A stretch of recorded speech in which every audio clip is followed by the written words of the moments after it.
It's Charles Williams from CW Consulting with another 5-minute message. Today, I want to come to you about a concept that is both vital and challenging in our journey towards progress. It's the courage to be a disruptor. Now, to illustrate this, because, well, today's a special day, I want us to look at a man whose legacy now shines as a beacon of hope and change. But the reality is, in his time, a person who faced immense opposition and danger because of his disruptive ideas.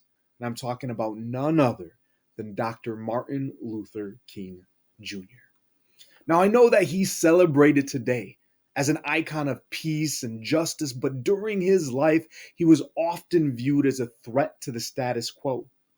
His fight for civil rights and equality was not just a noble cause, it was a disruptive force that challenged deeply ingrained societal norms and prejudices.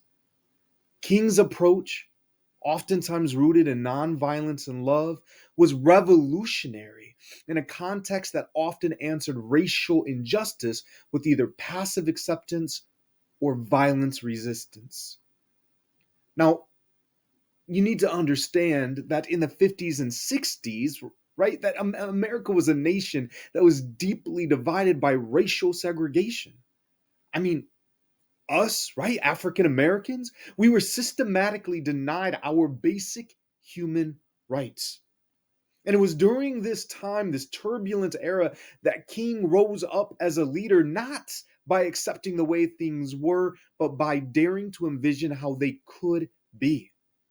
His dream was radical, his courage was unwavering.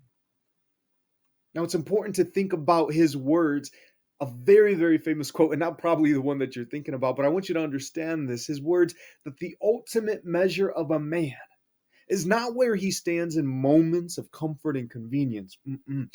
It is where he stands in times of challenge and controversy.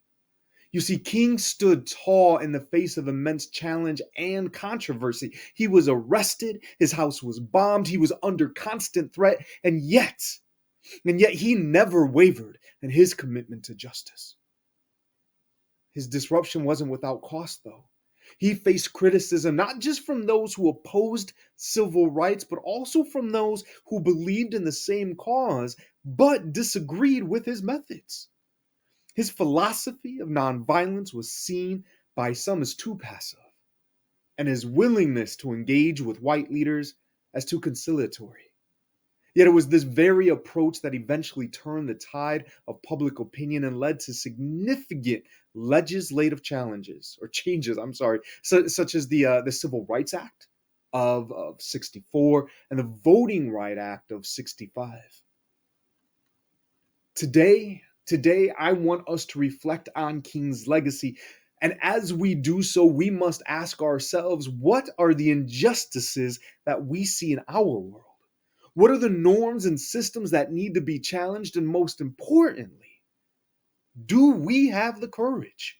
Do we have the courage to be disruptors? You see, being a disruptor, like Dr. King, means facing opposition, misunderstanding, and sometimes direct attacks. It means standing for what's right, even when it's not popular or easy. But here's the thing. History has shown us that disruptors are the catalyst for real and lasting change.